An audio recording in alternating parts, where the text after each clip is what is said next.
Hello, Connor. Hello, Trenton. How are you? Doing well. It's cold outside. It is right now. Probably not when the video goes on air, but no, yeah. not quite. And hello, audience. Welcome to Switching Reels, May the force be with you. or not. Depends. Or I don't. I don't know your denomination of the force. Maybe it isn't. Yeah. Maybe you're a Han Solo type. Maybe you're a Han Solo type. Eventually he comes around to the force. Not yet. That's true. That's because he hasn't stepped on the scene. We watched The Phantom Menace today. Star Wars Episode 1, The Phantom Menace. And very first. Yep. Ever created. No. Okay. Good. So we're gonna come at this, I think, a little differently based on our conversations before this. I really enjoy this one. So for recommendations, if you want to watch Star Wars, you should watch this one. I agree. I don't know if this is the one that I would have people start on. I don't know that I would have you start with this one either. I think there's good watch lists online that tell you what order to go and watch these in. Yeah. It's not necessarily the order that we're going to watch them in. Yeah, I mean, yeah. When I watch Star Wars, I tend to want to watch it in chronological order, right? And 1 through 6 are Star Wars in my mind. As much as some of the cool stuff like Rogue One and that kind of stuff, like I still enjoy them. Yeah. It doesn't fit with 1 through 6. Yes. And the less said about the sequel trilogy, the better, as far as I'm concerned. No, I completely agree with you. I really did my best to try and enjoy them.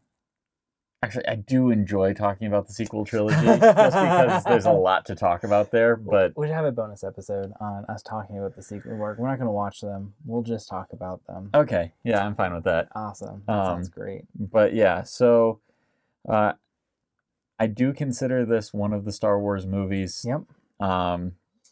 Prequel. Does it deserve to be on the top 250 list? I would say no. This one, absolutely not. Yeah, I don't know that I've seen any movies so far on the top 250 that are worse than this movie. Yeah. So that is not to say, again, I actually really enjoy Phantom Menace. Phantom Menace is not, like, I do not have the hate for it that some people do in the world. Yeah. But it's not top 250 worthy at all. So I'm going to agree. It does not deserve its place on the top. It doesn't have a place on the top 250 list, and it should not have one. Is it only the original trilogy on the top 250? Yes. Okay, Revisionist didn't make it. Nope. And I will say, this is, of those 6 that I consider Star Wars, this is the only one I actually dislike thoroughly. I'm so looking forward to hearing about why. Very excited. It's probably not going to be that exciting. It's more for what it does not do. Yeah, I thought you were going to say that. Yep, no, that makes sense. For what it does. Absolutely. For ratings. Yeah, cool. And this is part of the reason that I do still consider it Star Wars. Mm-hmm. Technically speaking, everything short of like the actual character or the scene direction and some of the writing issues.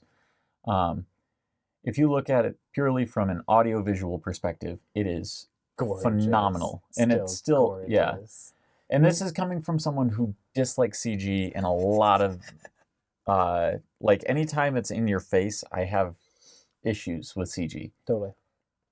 I can get past it for this. I absolutely can as well. Yep. No, and totally. I think it has to do a lot with putting care into the design. I think that's a big portion of why I don't like a lot of CG, is because there's not a whole lot of love and care put into it. Completely.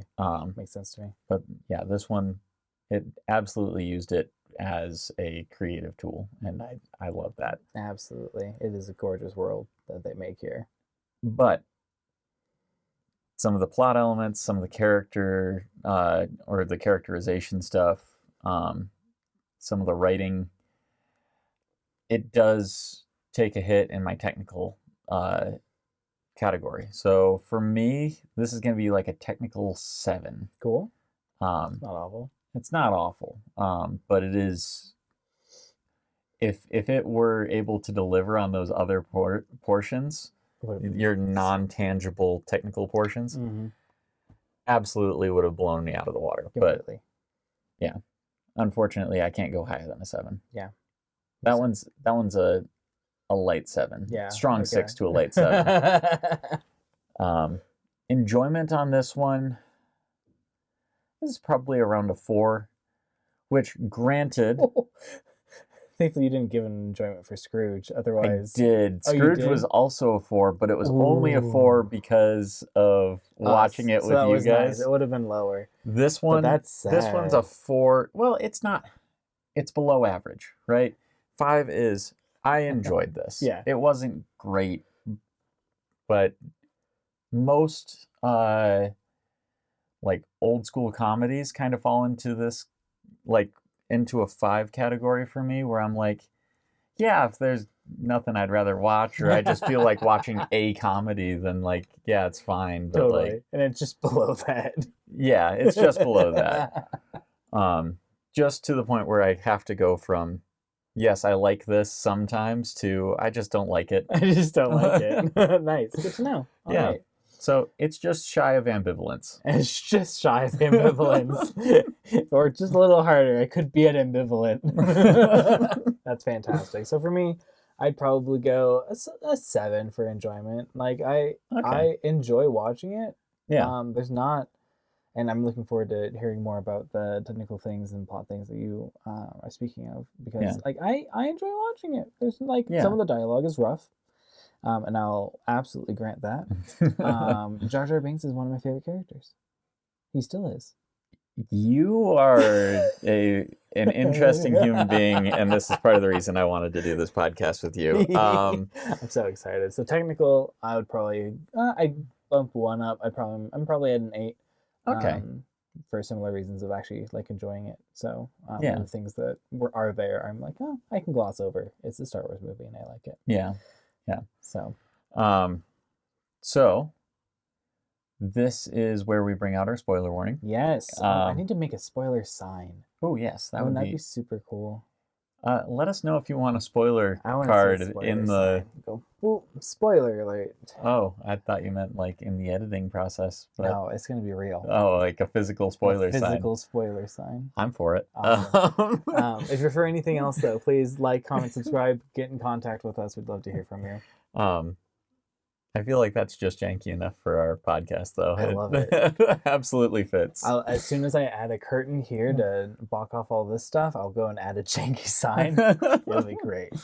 We just got to get a piece of like cardboard and like duct tape a popsicle stick to it. That. Yeah. Yes, a couple popsicle sticks. Oh, okay. Make sure it doesn't break. Exactly. I was thinking those popsicle sticks are gonna be spoiler. At the front. Anyway, so this is summaries. Yeah. How does Star Wars start canonically?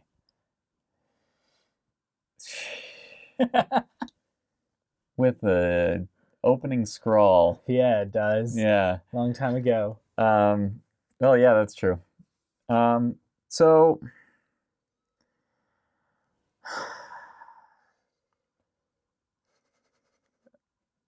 there's a lot going on in this, and weirdly, it feels like a lot of, and I think this is part of the reason that I don't like this one so much, is it feels like there's a lot that is useless to talk about, but if you cut it out, you can't have the movie, right? Like, I can't gloss over the Trade Federation blockade and it still be the same movie.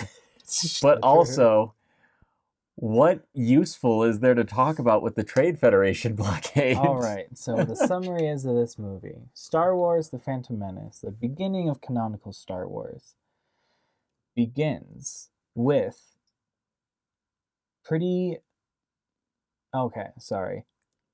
begins with... See, it's hard. No, but I had one. I was rehearsing it up to this point. Oh. So it begins with a greedy trade corporation doesn't like that Big Daddy Republic is taxing their trade goods. So they're like, yo, Naboo, blockade. Also, we're going to make a deal with some shifty figures. And then After they try and get it resolved with the other magic people of the place, the Jedi try and resolve it. They can't. They leave. Their ship gets blown up. They find a kid who was conceived by the Force. They use him to fix their ship. They go back and they take Naboo back. And therefore, there's no more blockade. Back to square one. But with a kid that was conceived by the Force. Yeah. I feel like you missed the entire Phantom Menace part of it, but that's fine. I'm not I guess I did gloss over the Sith part. Yeah. And the Sith came That's back. kind of the point of the movie, though. That's the... Yes, it is. No, absolutely. Everything I just described is what they, like, kind of tried to base the storyline on. Yeah. But it was basically just to be like, look at these cool people Yeah. that we're introducing. Yeah. They're cool designs. Right, yeah. And yeah. Okay. This movie has problems. And I'll be honest, I do not think that this has as many problems as a lot of people do think. There are some great, like, deep dive reviews into how bad the prequels are. The really famous one is the Red Letter Media, it's like, I don't know, I think it's like 2.5 hours. Nice. Over the course of several videos, where the guy goes into just how bad the prequels are. And I don't think everything that is leveled against the prequels as being bad is that bad. I think there were a lot of technical issues that turned into other things. It's a long story. Okay. So what don't you like about The Phantom Menace? Okay. What I don't like about The Phantom Menace. The easy ones that are really surface level. I don't like Jar Jar Binks. Okay. Easy one. I don't like Anakin Skywalker, and I don't blame the actor. I blame the fact that It's written bad. he's written badly, and kids are hard to direct. And I'll be honest, George Lucas is not an amazing director. He's good, but he is primarily an ideas person. Mm-hmm. And trying to get him to do, like, character direction Totally. doesn't work that well. It's why the characters are probably the weakest part of when we get there. A New Hope or the original Star Wars. Totally. Right. Characters are the weakest part of that. They get better in Empire Strikes Back and Return of the Jedi. So anyway, George Lucas directing a kid, and the kid was not written well to begin with. So Jar Jar, Anakin, honestly, the Gungans in general. I think that was just I love a lot of the, like, shots of them where you get, like, a sense of their culture and that kind of thing. And absolutely. That's the detail that was missing in the sequel trilogy, right? When you have them riding into battle and you've got just the 3 feathers on the back of all their animals and everything, and you just go, oh, they actually have, like, things that we're not told about that are unique to them and probably hold some sort of significance. Absolutely. Right? So I like that aspect of it, but, like, their entire, like, we don't like the Naboo people because they're all haughty and pretentious.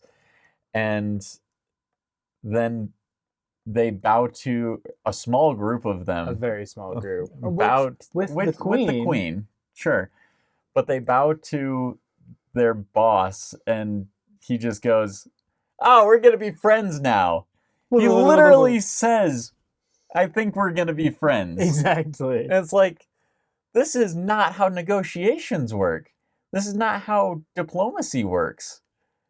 This is not how nations come together. Are you sure? Yes. It is far more... You're goading me.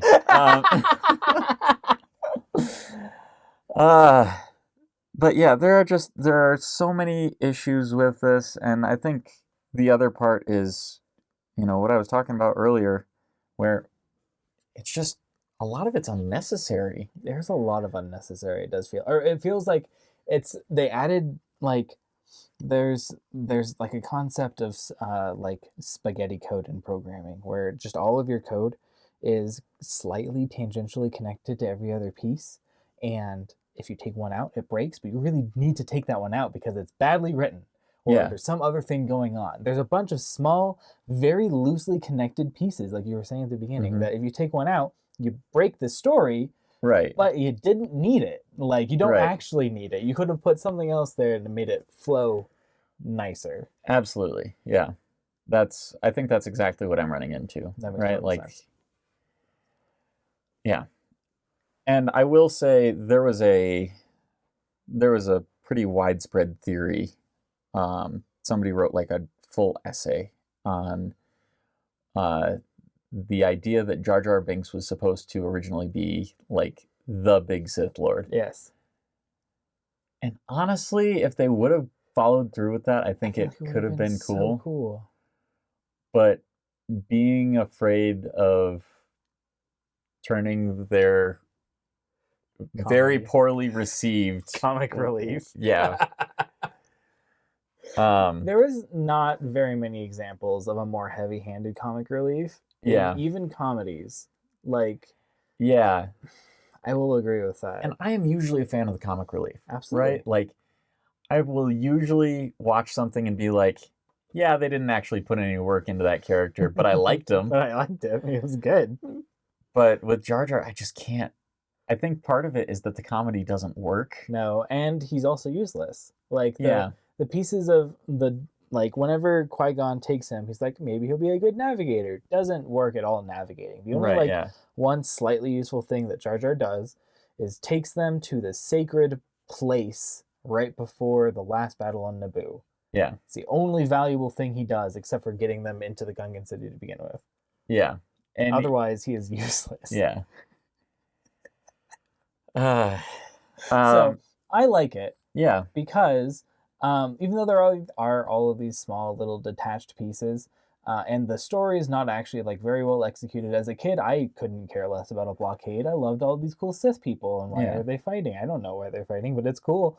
Yeah. I love it. I love the pod race. I love all of these other little pieces that are very, very cool. Like the pod race is really, really well done. Oh yeah, I don't think anybody would argue with that. Space battles, I think, are really cool. Yeah. The idea of as a kid, I loved he's just going to go inside and destroy it. I like that. Yeah. That's a fun little thing to do. Yeah. I liked the fact that Anakin was able to go and use the only skill set he has, which is pod racing, in another scenario, and it wasn't really foreshadowed. That was kind of cool as well. Yeah. The entire stint on Coruscant is useless. I don't think that's useful. I mean, it's getting not Palpatine.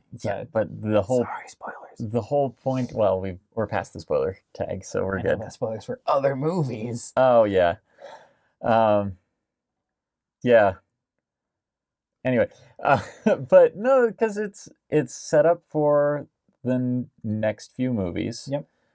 While they're on Coruscant, it's important for the way that they proceed once they get to Coruscant, right? Because well, that's true. Okay, so the Jedi part is pretty important. Yeah, the Jedi part's important, and so there are reasons for them to be there, but yeah.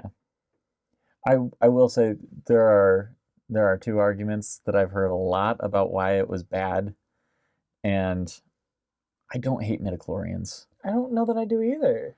I think part of it was people coming in from the original trilogy and going from it's a mystical force it went from soft magic, entirely soft magic system that you understood. You had a good understanding of why the force happens. It's this cool mystical force thing. We love Yoda.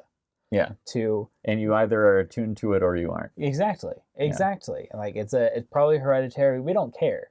Right. We don't know why there's force sensitive users and not force sensitive users. Yeah. So I can see the adding that little bit more of hard magic system and having it be a microscopic thing that lives inside of your cells and Yeah. having it sound a lot like mitochondria makes it a little difficult.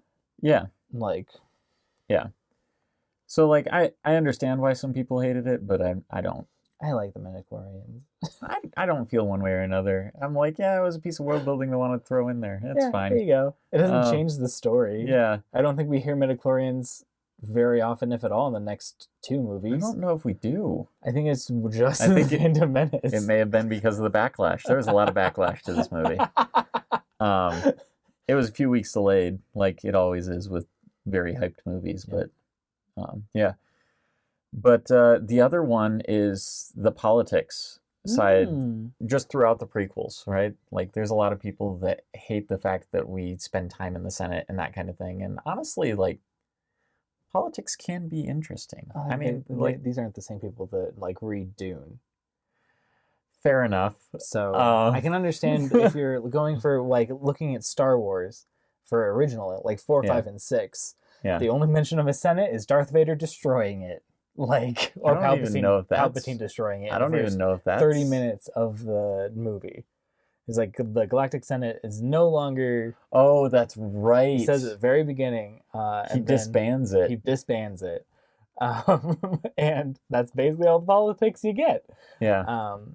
If I were to make a concern about the politics, is that it was like so watered down.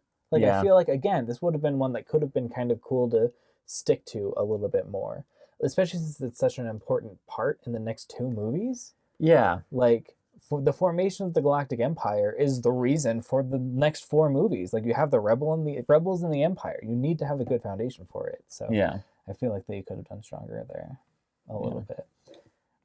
But I could see the politics being. Yeah. So standout scenes. Standout scenes. Honestly, the battle at the end is just really cool It's all so the way through. cool. All different pieces of it. Like, Yeah. I love how they do the 3 different shots or the 3 different areas. Yeah.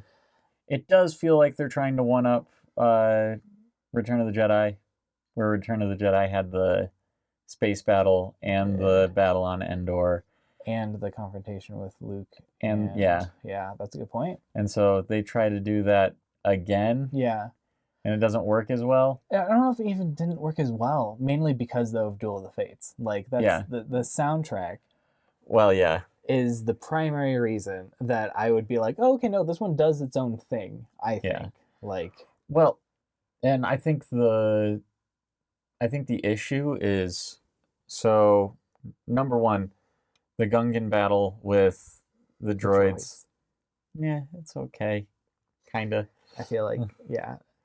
It has a lot of the Jar Jar just fumbling his way to success. I love the droid getting stuck on his foot and he just kills 3 droids with it. One of them being a droideka. I think it's fantastic. It's so funny. I'm using no hammer, Boomer. Here, take this one. It's so funny. You and I are different people. It's probably also, like, I have a lot of, like, childhood memories for some reason around Phantom Menace. I do too, but I also am not a very nostalgic person. That is a very good point. I do have slightly more nostalgia than you do. I cannot tell you how many movies I've gone back to that I was like, oh, I loved this as a kid, and then went, why did I like this? This is awful. Connor shoots his inner child again. But no, I went through a cycle with this one where I started out loving it as a kid, and then I kind of went, no, it's bad. It's just all bad. Oh, nice. And now I'm kind of at a place where I do think that I have a more balanced view of it. Totally. Where I can take it apart and go, okay, these are the things that are bad and these are the things that are good. We'll talk about that more next episode because that's the one that I've had the most shift. Ooh, I'm excited. It's the one I loved the most when I was a kid. It was the one I most despised when I went through my, like, all the prequels are bad phase. Yeah, absolutely. And it's the one that I have the most mixed feelings on. I'm so excited. Clone Wars, man. Oh, I'm looking forward to that. Clones. Clone Wars is the TV show. Yep. It is the Clone Wars, not okay. Yep. Yep. That's my fault. No, you're I'm good. a fake Star Wars fan. I didn't want to tell you, but my mom called the Attack of the Clones the Clone Wars for a really long time. Yeah, it's the one I always hit that I get wrong. That's rough. So yeah. other standout scenes, love the pod race. I've always loved the pod race. Yeah, pod race is good. I think in the original cut, because I feel like Did they do a different cut? I think they have a theatrical and a not necessarily extended, but there's more in it cut, because I remember, at least as a kid, so I'll have to go and find it again. Yeah. My family loved the theatrical cuts of a lot of them. And the pod race is so much more disconcerting. There's a lot more just random, like the scenes don't make as much sense. Really? Yeah, it's actually very, very strange, as I remember it as a child. So I'll have to go and see if I can find it. In fairness, as a kid, it's quite possible that you just missed certain stuff, and then when you went back to it, I've watched it so many times. Yeah. Like, I haven't watched this as much as Lord of the Rings, but my family loved watching The Phantom Menace, and we would quote Jar Jar in the house because almost all of us loved Jar Jar. I'm a weird, and that's almost guaranteed where my like fondness for this movie comes from. Oh yeah, is the fact that my family loved it, and so pod race is great. You only see force, like the really fast force run in this movie. Yeah, that is one thing that I noticed. One time. Yeah, they only use it right at the beginning too. Right like at the it's beginning. not. They don't use it any other times, and they're so far down the corridor at that point. In fairness, it's something that could really break some other scenes. No, absolutely. In the series, so I understand why they didn't. This isn't a martial arts movie. Like if it was, you could do some of the cool like faster motion stuff, but it's not what we're going for here. The swordplay is fantastic. Leave it at that. Yeah, that makes total sense. Also, another thing I thought about in this watch through, and I think I've seen it posted at random points. It would have been highly unlikely that they would have been able to sneak aboard one of the droid ships to go down to the ground, because droid ships don't need atmosphere. Right, yeah.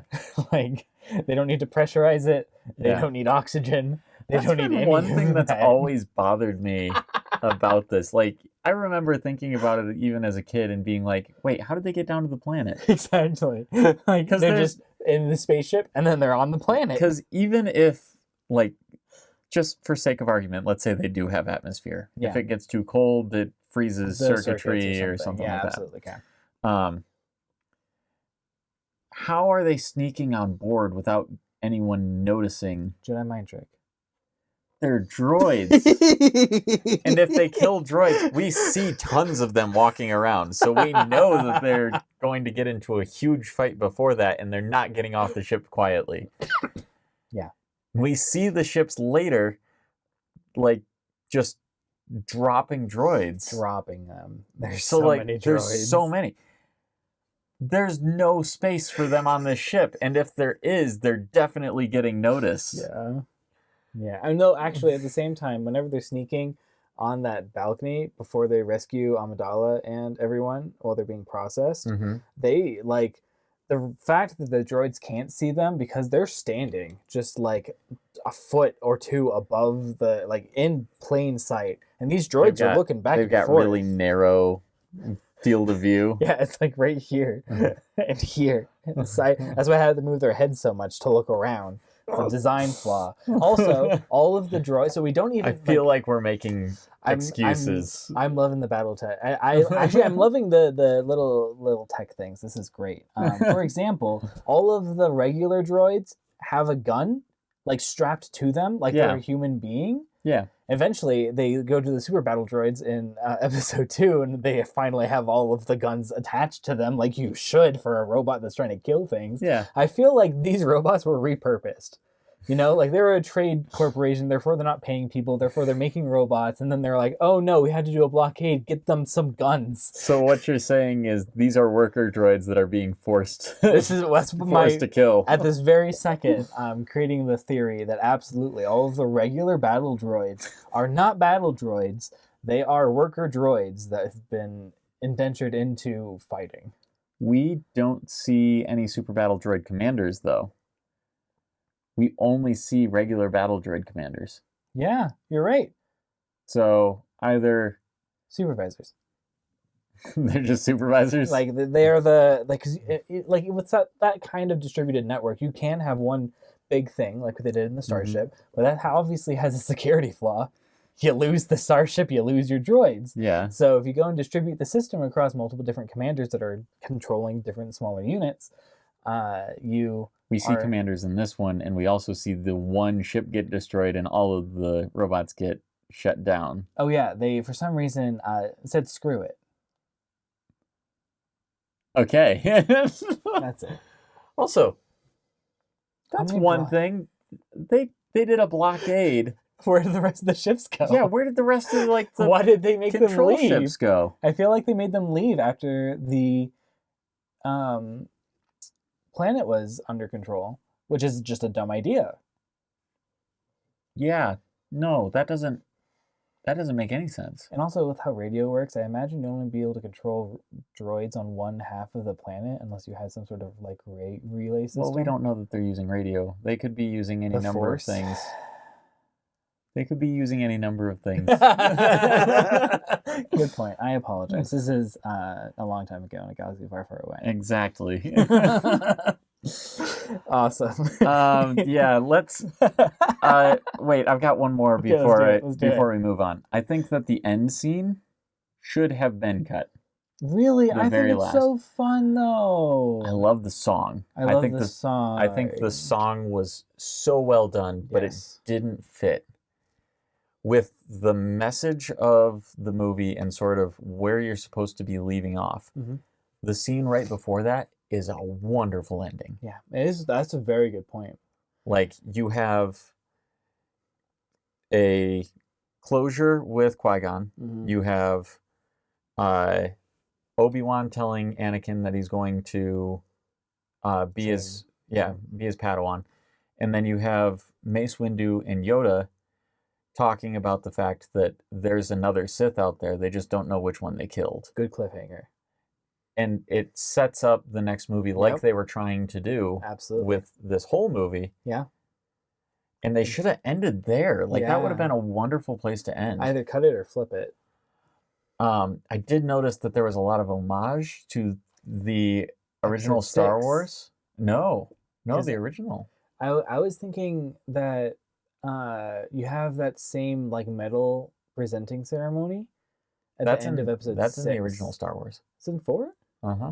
Oh, I thought it was in 6. In 6 is the one where they do the oh, you're right. The helmets. Ewok. Yes. Yeah. Okay. Cool. Ewok party. The Ewok party. You're right. I apologize. Yeah. No, you're right. Okay, number 4. You're right. So that makes much more sense. In my brain, I couldn't rectify it. There's that. There's the line that Qui-Gon tells Obi-Wan about you see it, but it's from your point of view. Yeah.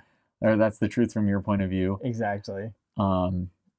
There's something with C-3PO, I thought. I just saw a lot of homage this time through that I had never seen before. And that makes total sense, actually. Oh, this has always kind of been like a part of Star Wars, is like the fan service. But what I appreciated about this one that was not done in the sequels was it was subtle. Yeah. It was subtle enough that this is the first time I've seen it, and I've seen all of the Star Wars movies several times. And the fact that I was just able to pick certain things up this time, I thought, okay, that was cool. Yeah. It was something where you were rewarded for having seen it.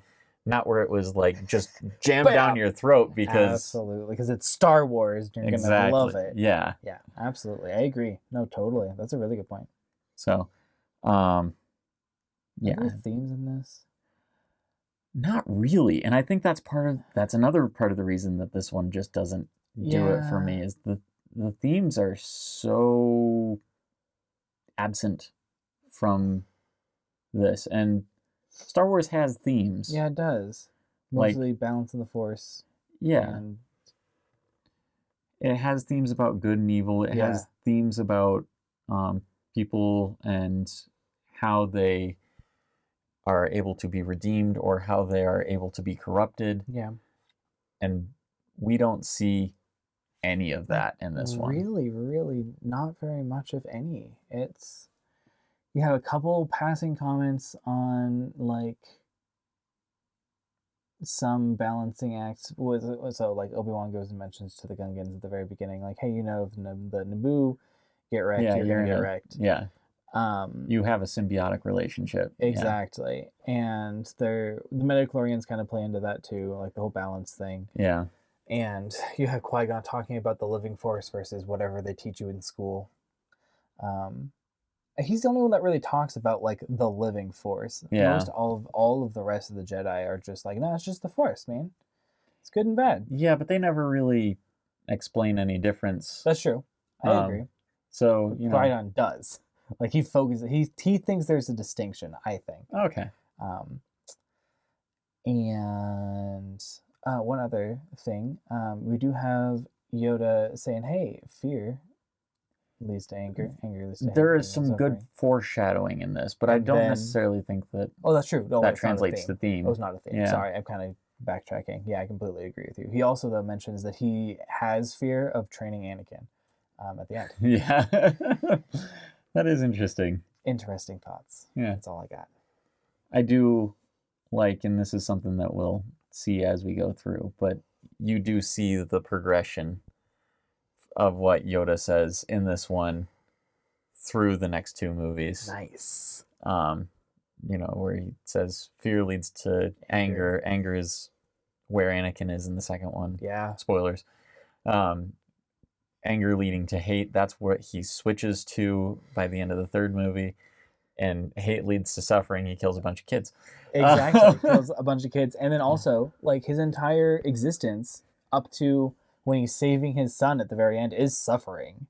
Yeah. He's suffering. He's in this awful suit forever. Yeah. And then he's like the Iron Fist, Force Fist, whatever, of the Empire. Like, he is not having a good time. Yeah. So I do think that there's some really good completely agree. Foreshadowing with that. But again, you're right. It's not a theme. It's just they felt like this one was just setting up everything. But again, on relatively, it's like if you ask someone to come and lay foundation and they laid like an inch of concrete. Yeah. Or I don't know actually like how buildings are built. Less than that. Like it's just enough to get the job done, but it's not great to go and build on. Yeah. But you had to. Yeah.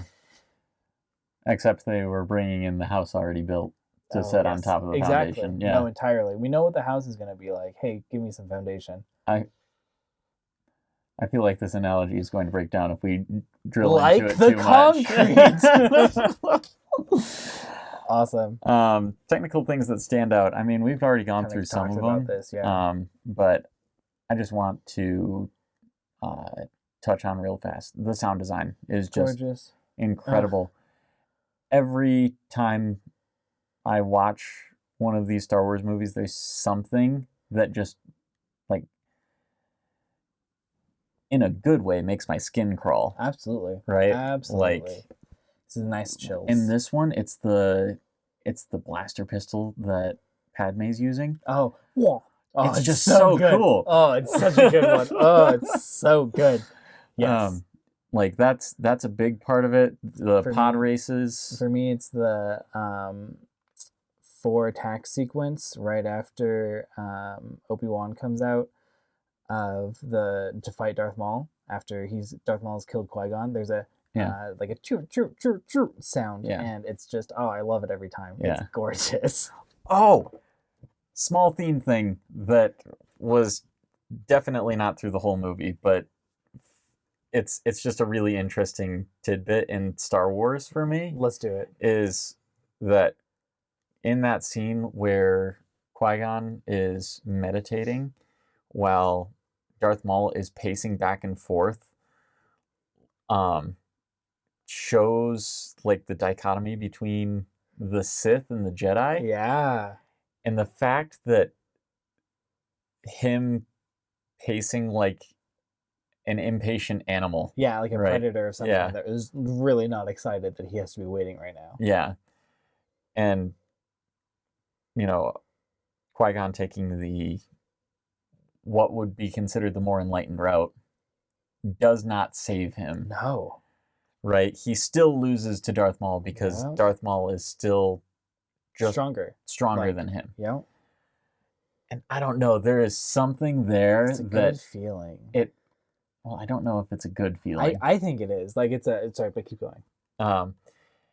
It is something that we don't see very often in anything. Yeah. Where the right path is not necessarily the one that's going to allow you to win. Mm-hmm.